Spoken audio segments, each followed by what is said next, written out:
Welcome to New Breakpoint, a series for developers by developers. My name is Michelle Sandford, and I am the Developer Engagement Lead for Australia, New Zealand, and Asia. We broadcast on the second Thursday of every month, so if you join us, you can ask us questions, and my guests and I will answer those during the show. And of course, you can also watch the episode on demand. Today, my guests are Rory Watt, GM Enterprise Product and Program at Greencross Pet Wellness Company, Veli-Matti Vanamo, the CTO for APAC for Insight, and Jason Leong, who is a Senior Technical Specialist for Intelligent Apps here at Microsoft. Today, we have a wonderful opportunity to hear three perspectives on the process of creating the Petbarn app from initial envisioning through to release. In the first instance, Rory, welcome to the show. Can you set the scene for us for the greater Petbarn business? Yeah, absolutely. Well, first of all, great to be here. I'm loving to share my my insights about our journey with you and with the folks at Microsoft. Look, I mean, where we've come from is that we're the largest pet specialty business in Australia and in New Zealand as well. We have an arm over in New Zealand as well.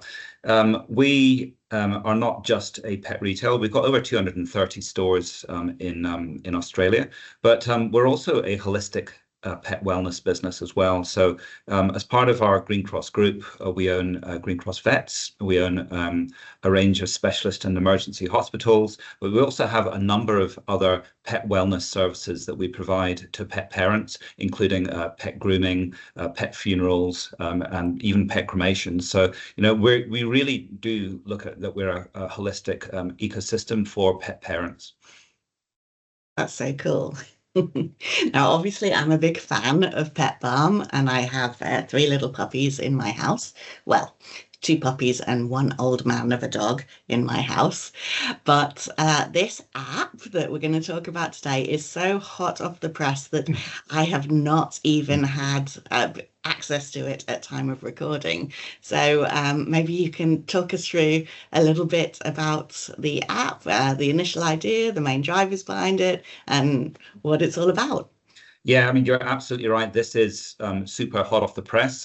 We haven't released to public as of yet, but and we will be doing that very shortly. But at the center of this app is some really cool, innovative technology. But taking a step back as to why that we're building an app, obviously a lot of retail companies do build an app, you know, which is another channel for them to market.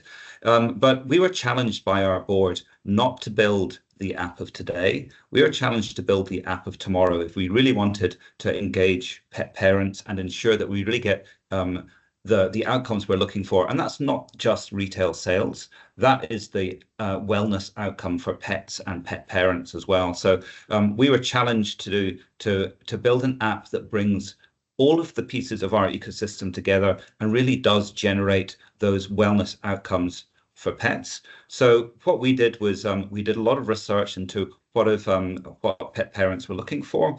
Also, we took in perspectives of veterinarians and our experts with our stores as well, really to bring together a holistic proposition that would really drive value for all of those pet parents and customers through a single app. And this is where we started to work with Microsoft as well in terms of how can we start to bring through valuable advice that consumers were missing to really help them drive the best outcomes for their pets. And this is where we started to look at AI as a really core part of that experience. I was actually thinking about that as you were talking. I do find a lot of customers or a lot of IT professionals and developers when I'm out at conferences and things saying to me that they have pressure from their higher ups to put the AI into their apps, to do something with the AI, and they're all like completely stressed out by it because they're like, we don't even know what that means. We don't even know what it is that's driving it. But you didn't come from a put AI into the app perspective. You came from a customer first perspective. And yeah, I mean, customer first, absolutely, but also pet first. I mean, really what we're trying to do here is that we need to help pet parents drive the best outcomes for their animals, for their pets. And to do that, we need to equip them not just with the best products, but a range of services and a range of advice that helps them drive those outcomes.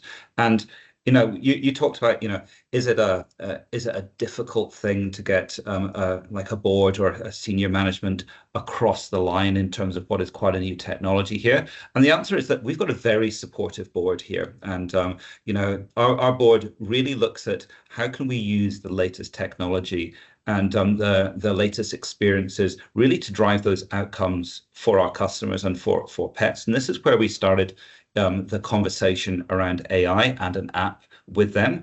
It wasn't a challenge to get them across the line. They were really steering us as how they wanted the experience to end up, and the value they wanted to drive. And AI was a tool that we used to achieve that outcome. So that we really kind of flipped that on the head, and rather than trying to pitch a technology in, the technology itself was a really a means to an end. And ultimately where we've gotten to is really quite an innovative experience, but it's an innovative experience that really drives, again, the wellness outcomes that we want for pets, really. I'm really getting excited about it now. Is it at all possible you could show us something of the app or tell us how it's going to work? So a little bit early to take you through the app itself, but what I'm going to do is we actually are using the AI on our website as well. So we will very shortly be launching it.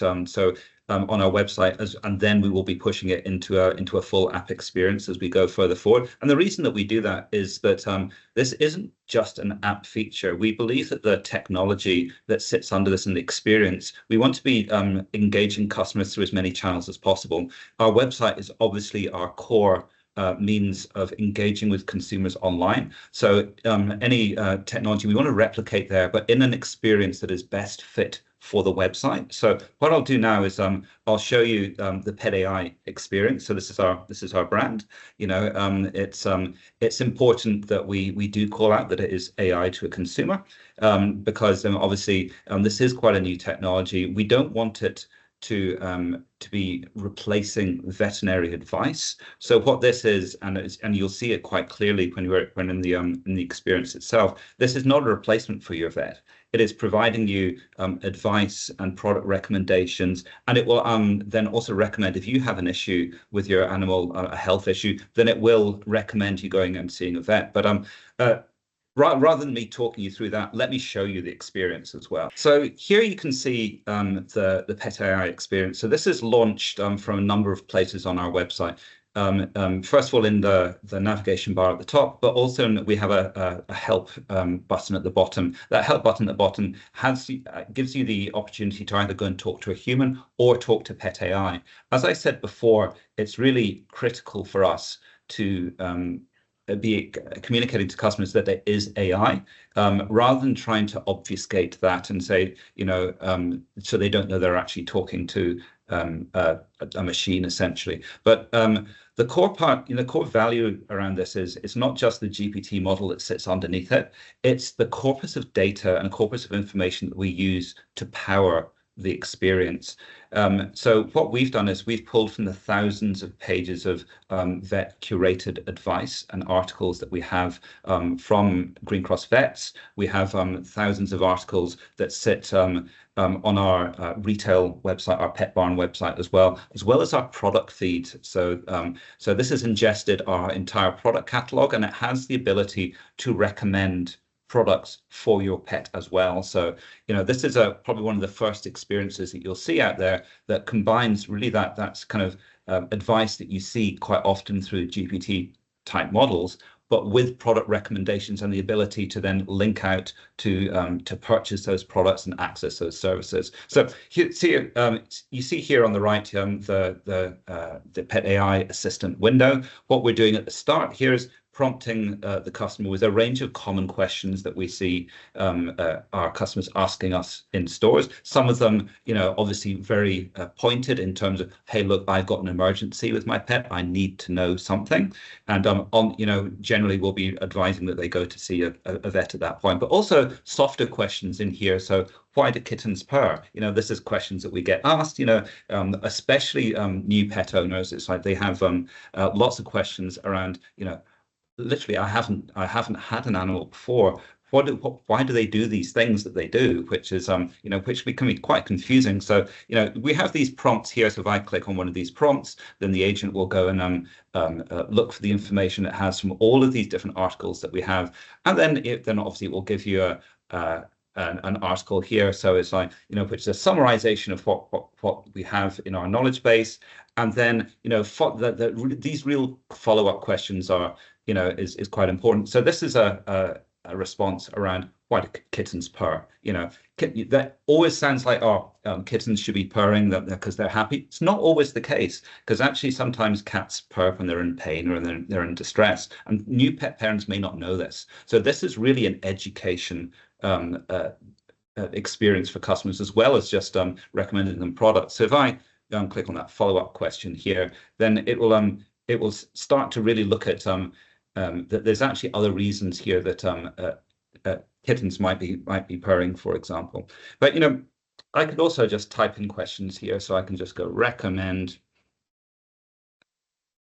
me wet food for my kitten.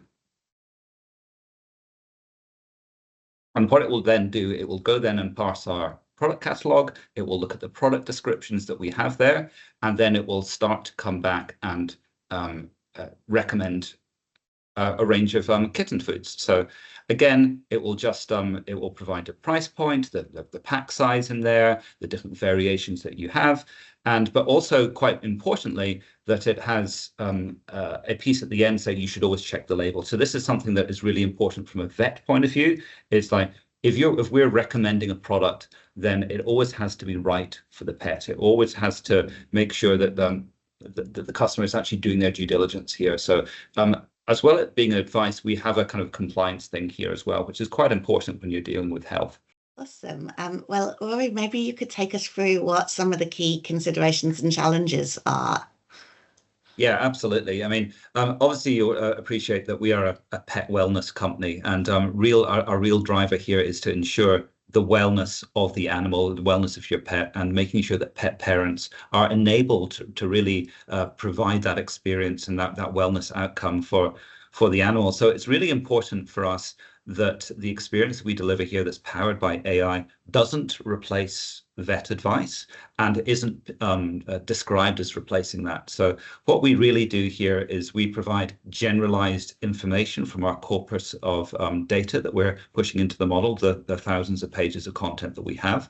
But what we're not doing is we're not extending that to try and replace a vet in terms of making a health recommendation. So what you'll see within the experience is we will recommend products. We will recommend general articles, which have a lot of value, general value for the customer, for the pet parent. But what we won't do is we won't go as far as to try and provide veterinary advice around health conditions or issues. What we will then do is we will actually refer the customer to go and see a vet, because that's really the end outcome that is going to provide the best experience and the best outcome for the pet. So, that was a key consideration that we looked at when we originally designed the experience. But also, it's also for us that we need to be able to be supported by our vets as a key stakeholder in our experience and in our the product we're bringing to market here. So, it's really, really important we get that balance, and we'd worked a lot with Microsoft in terms of how we looked at our system prompt within the AI. I worked a lot with Insight as our key build partner here, really to tweak that to make sure that we were providing the right level of insight and the right level of advice for the customer without really crossing over that line into being a vet advice product. But it will bring up a list of vets. It will help. It will route them to a vet. Yeah, I mean, absolutely. I mean, ultimately, where we want to go with this is that we want to facilitate vet bookings within the conversational experience as well. Right now, it will find you a vet. It will allow you to book through our vet booking experience. But ultimately, we want to make that as simple and as frictionless as possible for the customer. Yeah, at Microsoft, I know this is one of the things we talk about a lot. And the reason our co-pilots have been so successful is because it stops people from having to context switch to go to a different app for a different activity. Whereas here, what you have built in is indeed that whole holistic experience. They don't need to leave your website. They don't need to leave your app. They can be in there asking their questions. And then when it needs to go to that next level, it's going to refer them there within the same screen that they're in.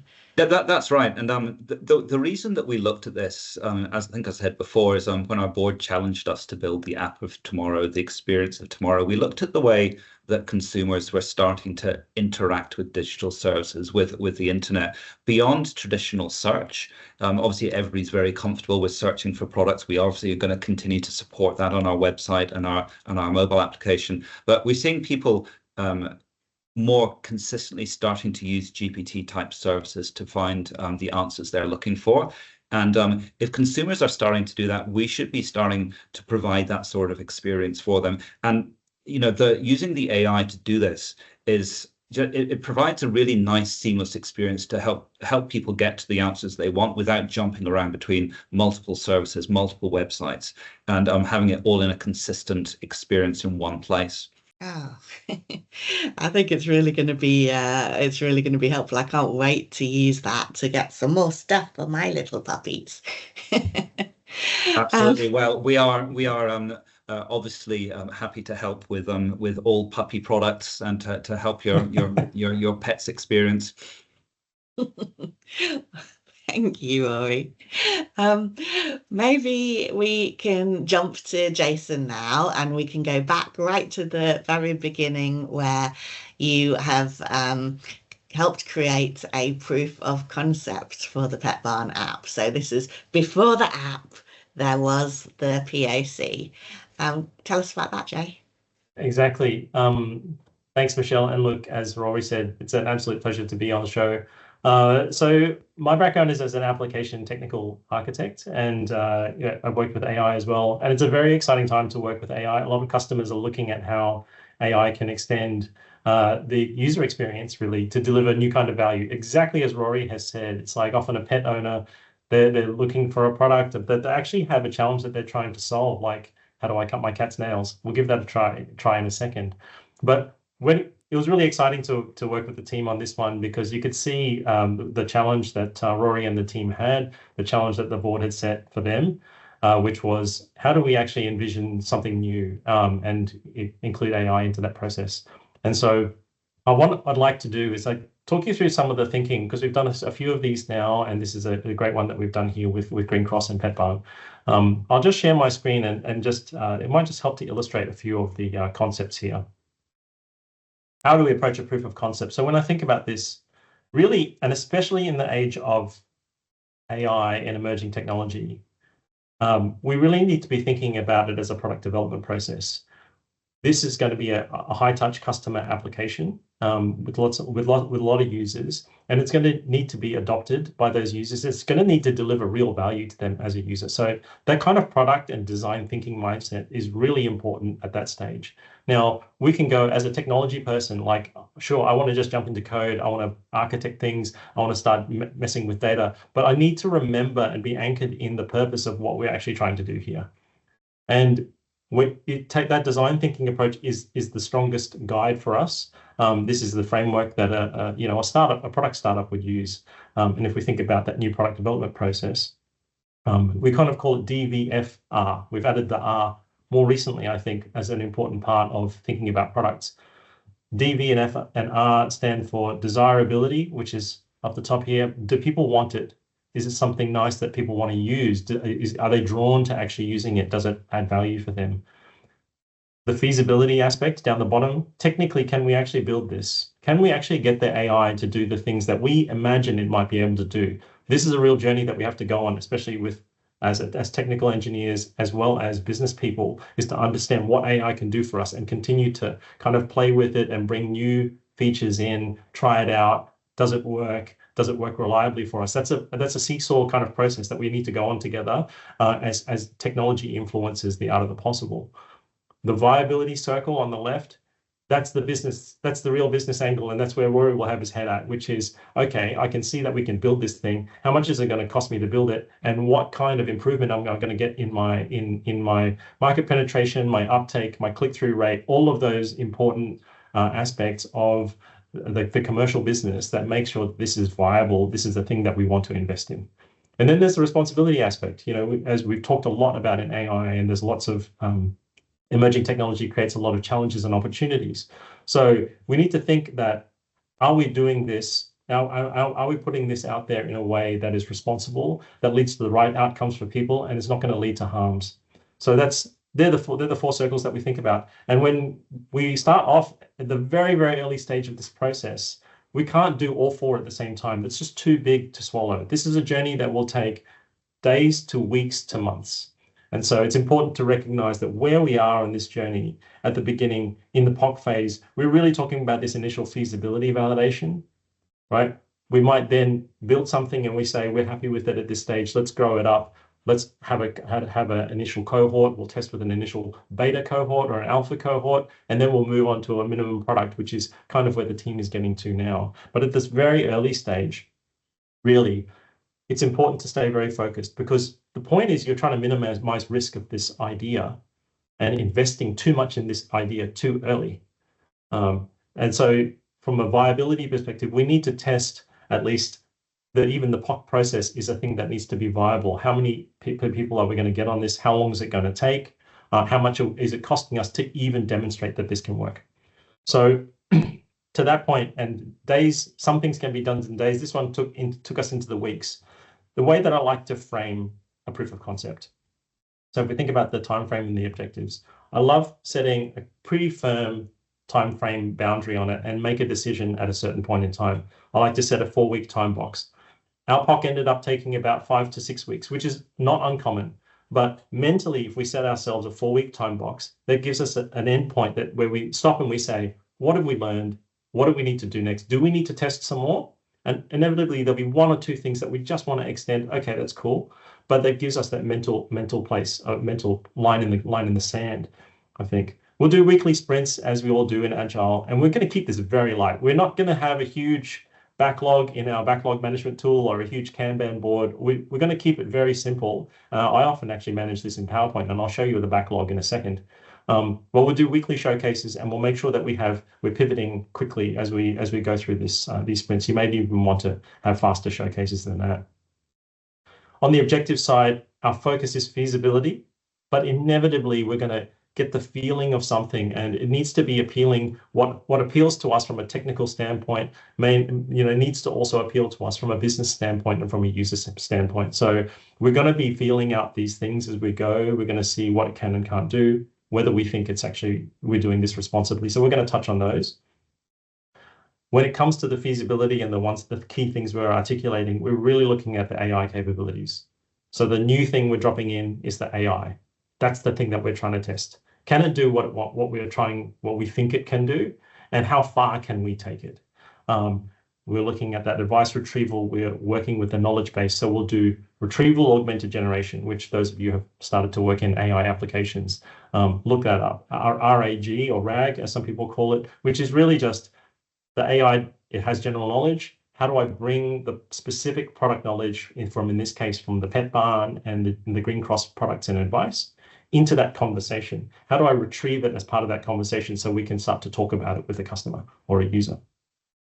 So we want to look at that. We want to look at accuracy and relevance. We want to look at the transitions from advices to product and how we set up that personality. We're going to have a little play with our data. We're going to take some data, and ideally we use real data, and you'll see that we can actually use real data for this. That really helps to ground us and bring it to life. There's only so far you can go with synthetic data, I think. But there's always challenges because we're often doing this in a non-production environment. So we need to be careful about what we do and whether the data is publicly available or not. The architecture as well. We're going to test out the architecture a little bit and see how that runs and see if that's going to suit us. The desirability and the responsibility aspect.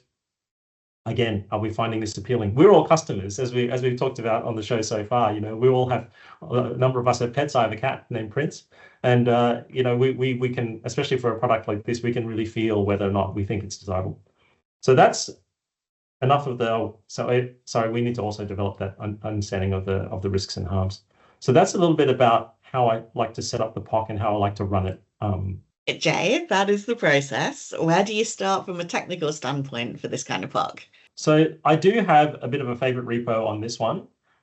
It's this Azure Search OpenAI demo, and we'll put a link in for that one.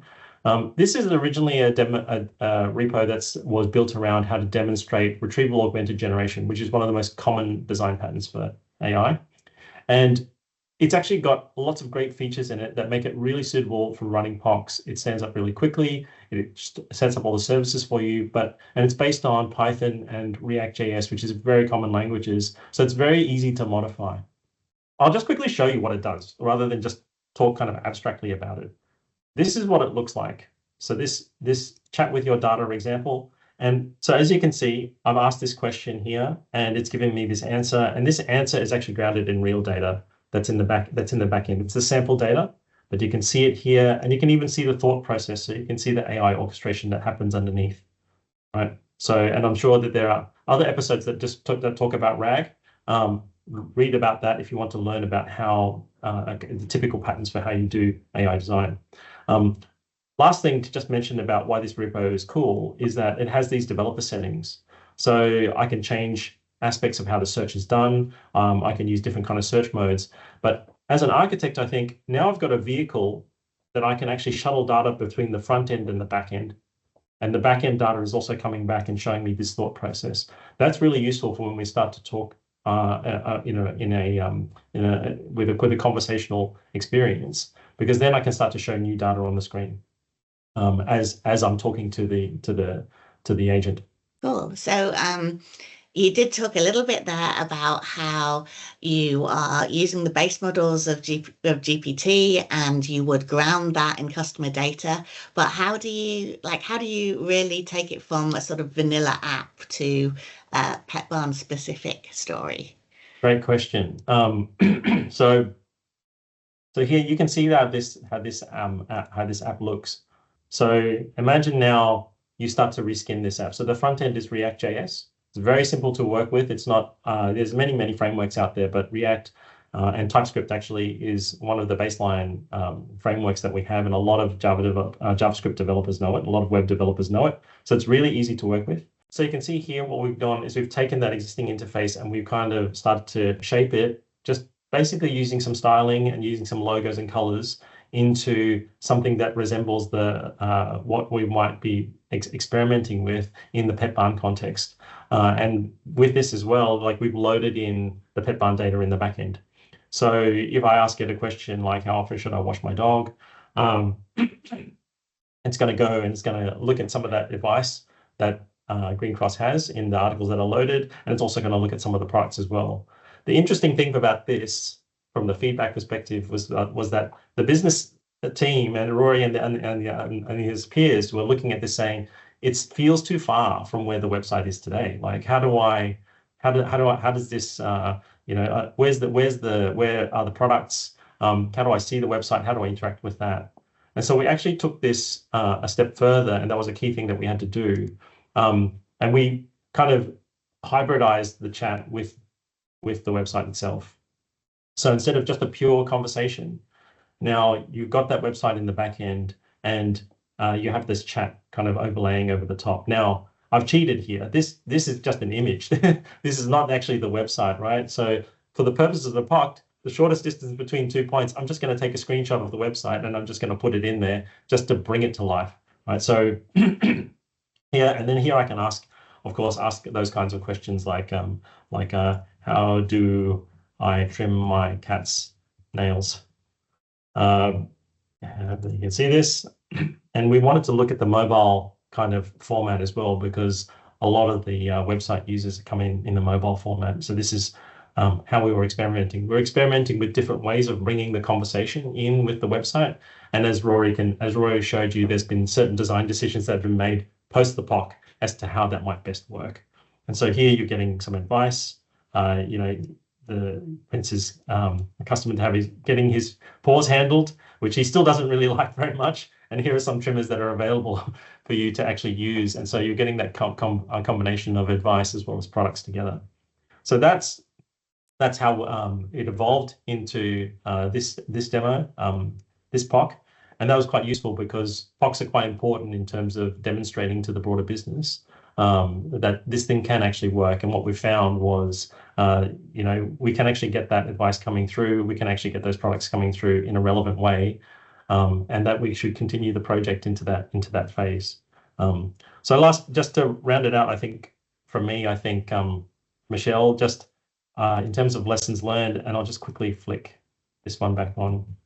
In terms of the backlog, I just manage my backlog in PowerPoint week to week.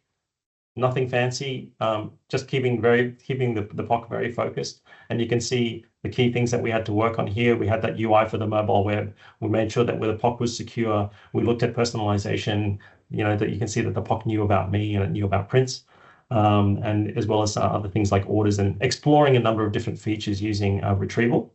And yeah, I think the key lessons from me from a technology perspective, as a technical architect, is that the human-centered design aspect is crucial, especially for these kind of innovative applications. You really need to think about that and how the user is going to use it. It really is a journey. Innovation is a learning journey between the business team and the technical team. Technical team is bringing new functionality, and the business team is saying, well, how can we use that together, and proving it out. And we learn together how we use AI. Use the real data if it's at all possible. Stay sharp and focused on what's essential to the POC. It's easy to get buried into trying to automate things, and naturally, as we build enterprise applications, we're trying to constantly automate. When you're POCing, feel free to not automate. Just go and build the thing and take the data, massage the data, build it once, and just see that it's working and help the business make the decision faster. And of course, leverage AI. GitHub Copilot has helped me a lot. I'm actually not an expert in React or in Python, but with GitHub Copilot, anything is possible, I'll say. That's it from me.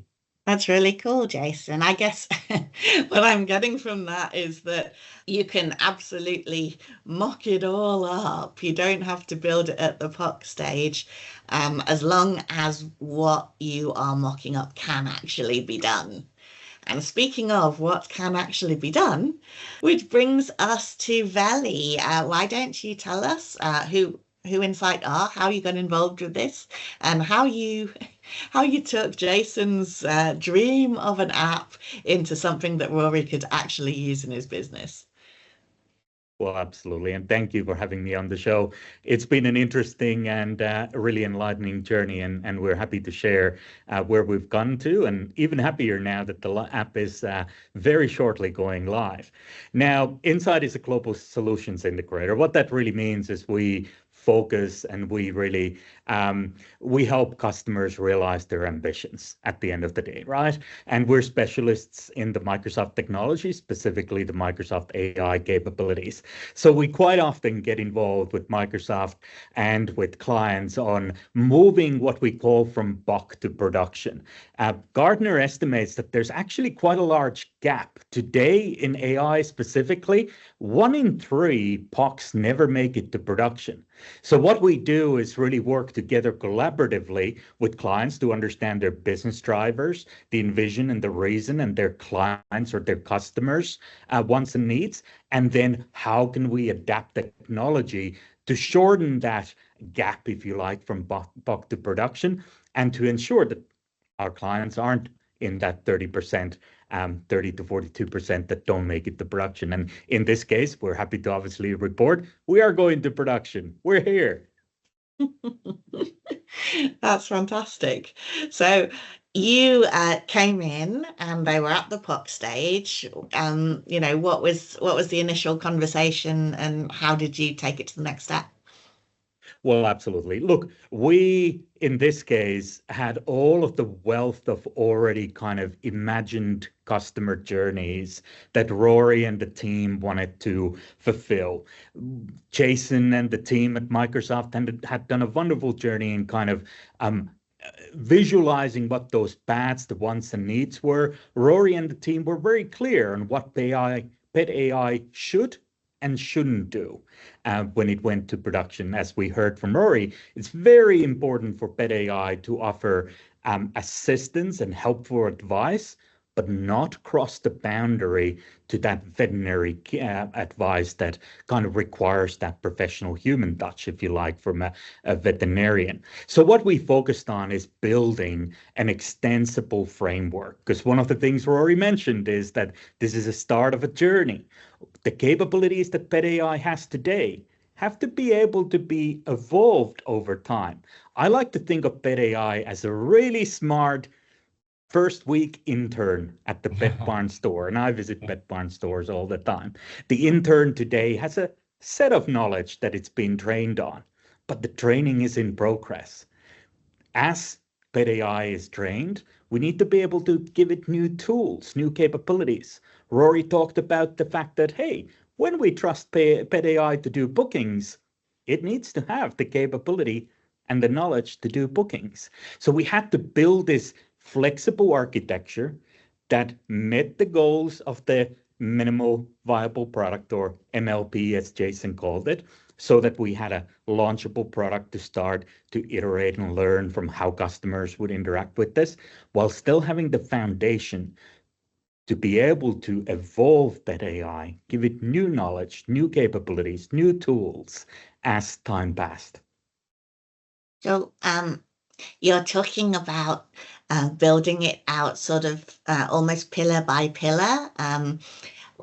Maybe you could clarify a little bit of the overall technical configuration for the Petbarn app? So look, when I talk about capabilities and foundations, I like, as an architect myself, I like to actually click into the architecture. So let's start exploring on what PetAI looks underneath the hood, if you like, a little bit. Now, Jason shared what the accelerators that are available from GitHub do in terms of providing a flexible foundation for what's called retrieval augmented generation, RAG. A RAG is essentially a pattern where we take data, business data, that an organization has, and we use that data to ground the model in being able to answer questions. Now, in this case, in the POC phase, we obviously loaded all of the data to a single database and had that Azure indexing and vector database to be able to retrieve and answer queries that were relevant to what the customer was asking for. But as Rory kind of touched upon that, PetAI has to traverse a really narrow line in terms of giving advice without seeming like a pushy sales assistant. It's there to advise pet owners, not to, if you like, push products. So we needed to make sure that we balance the knowledge of PetAI. And what we did is we broke that knowledge into three distinct pillars, if you like.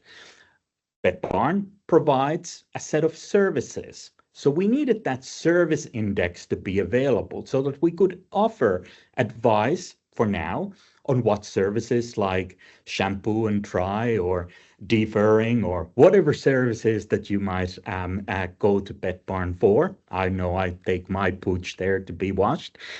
So we needed to know about that. But we also needed to operationalize the vast knowledge that Petbarn and Greencross had accumulated through their knowledge base. And we call that the advisor knowledge base index. That's the main heart, if you like, of the assistant today. But of course, we needed to bring the products into this conversation as well. And there are over 10,000 items in the catalog that needed to be made available for the AI to determine, based on the customer's intent, how to best answer that.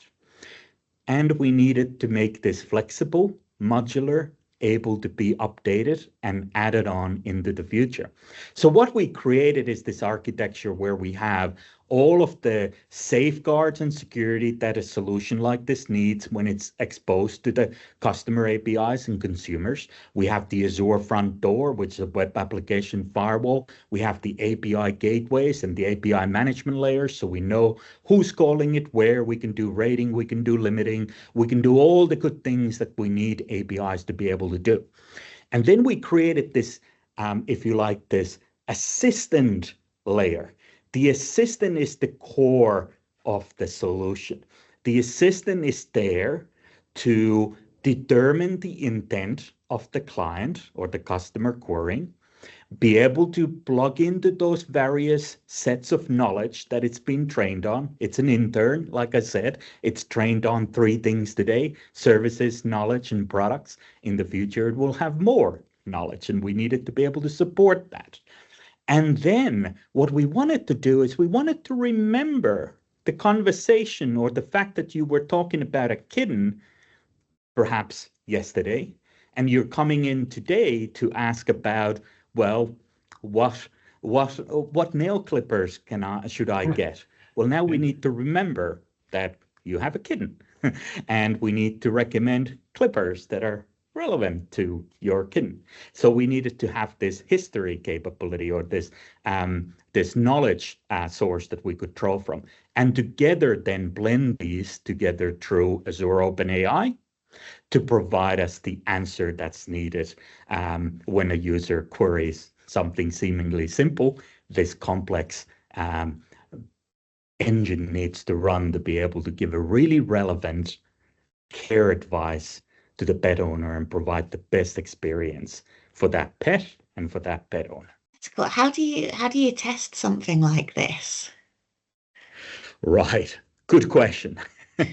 One of the things we learned very early on during complex OpenAI projects is that you really need to, before you can test something, you need to understand and document and really be clear about the logic that the AI will utilize in coming up or determining the answers that it's giving to the users. Because when you're testing, and if you're getting some differences or errors, you need to understand where in that logic chain might we have gone wrong, so that we can pinpoint and target on how to make that better, right? And this is one of the capabilities that we did kind of introduce early on.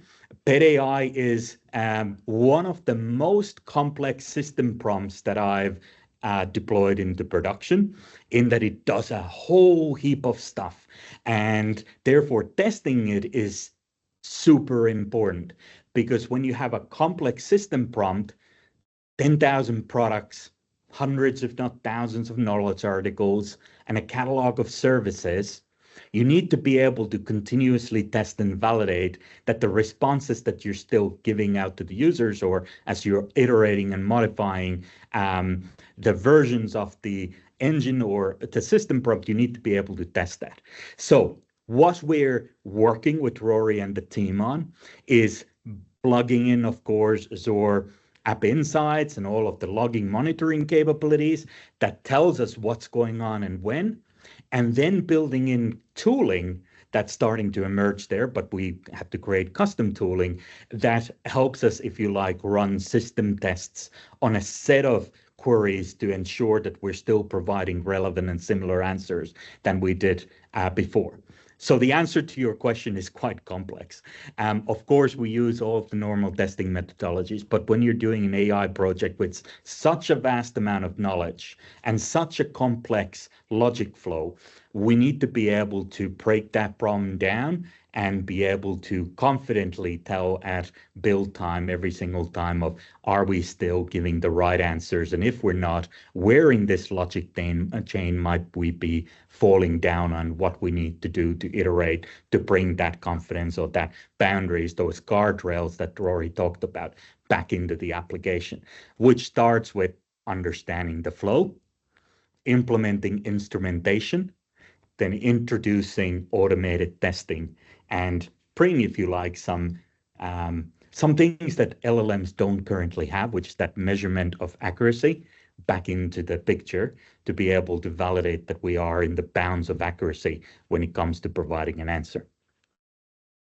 that I'm looking at this and I'm thinking about how fast the world of AI changes. And I know I've just recorded a couple of previous episodes and I'm thinking, oh, maybe they want to build in something like that. Maybe they want to use AI Sentry. Maybe they want to use GraphRag. And there's all sorts of like cool stuff coming out all the time. So I was going to ask, is this like, is what Petbarn have now the app that is going to take them forward into the year ahead, the app of the future, as Rory said, or is this just iteration one and there's more stuff coming? Great question, because Rory might remember this. I asked very early on as Insight was introduced into the conversation, I asked the Petbarn team, do you want to be an explorer or do you want to be a pioneer when it comes to AI? What that means is, do you want to explore, trial, learn, and have something lightweight, faster, cheaper, to validate some assumptions, integrate it to your apps and see how customers respond and how they utilize it? Or do you want to go and build a town, put in the foundations for extensive road network, put in the infrastructure for all of the things that a city or a town requires? What do you want to do first? Now, from an AI perspective, what that means is, do we build with something more light, like a single agent framework? Or do we go to something more complex, like a multi-agent framework with potentially a knowledge graph-based database behind the scene that gives us far greater accuracy, but now requires a whole lot of more plumbing and engineering to make it into a reality? Now, rightly so, Petbarn chose to be explorers. They want to understand this new world, how customers, consumers utilize it, and how to evolve that. So what we did is we build, but we knew that eventually this did need to evolve. It needed to go from an explorer to be a pioneer if it was successful and adopted by users. So we knew that we needed to be able to move to a multi-agent framework. So we built this in a way that that agent capability is already built in. We use what we refer to as tools, and we've taught the assistant already what tools are and how to utilize tools. And we've broken down the knowledge into separate indexes and separate databases. What that allows us to do, and into the future, we've already started on a journey with Rory on moving towards a multi-agent framework. Why? Because multi-agents, it's like moving from a single intern that we're trying to know everything about everything and be able to do anything. That is really hard to do. It's really hard to create unicorns. I know unicorns aren't real things, and we're talking about pets, but unicorns in a way of master of all domains. Really hard to do with AI. What is much simpler and much more flexible and extensible is to create a team of knowledge expert, of subject matter experts, an expert of care advice, an expert of services, an expert of products, and then teach them how to work together. That's what an agent framework does. And that's the step that we're taking right now, because, as Rory said, right now, this PetAI is an advisor. It will advise you on what to do. It'll advise you when and how to make a booking. But we want to move from advice to action.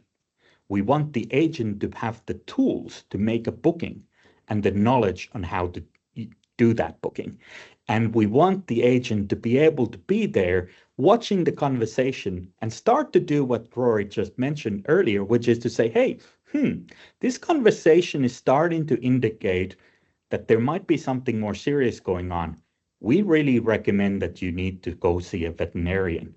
Can I make the booking for you, or can I advise you how to make that booking, right? So we needed that capability to start breaking into domain experts and give those domain experts the tools that they need to take action, not only provide advice. And that's really the next evolution and step that we're right now doing together with Petbarn and Microsoft. And I just want to jump in there as well. It's like from to answer your question from our perspective in terms of is this done? We're never done. This is the solution here is something that we're going to evolve with as the needs of pet parents and pets evolve, and our business needs evolve as well. So this is a new channel for us. We're investing in this new channel. We're going to evolve it like we do with our website, and we'll do with our app as well. So we're looking forward to working in partnership with Insight and Microsoft going further forward to make a reality of those new opportunities we have by using a multi-agent framework to really kind of deliver that next level of experience to the customer and next level of value. This has been just such an amazing story, and I really, really can't wait to use both the app and the website, which probably our users have been already looking at whilst we're in this broadcast. Yeah, thanks everyone for joining me today and for sharing all of your knowledge. I know that our audience will have picked up a lot of tips about the process of creating such an innovative app. I want to take this opportunity to thank Petbarn, to thank Insight, and we have been answering questions online during this episode, but we're going to hang around for another 10 or 15 minutes to answer any final questions that you have. Thank you all for tuning in, and we look forward to seeing you all on the next episode of New Breakpoint. You can find a link to our resources in the window, and you can also, as usual, find everything on our GitHub log. Thank you, Jason. Thank you, Veli. Thank you, Rory. I hope you've had as much fun on the episode as I have. Thank you.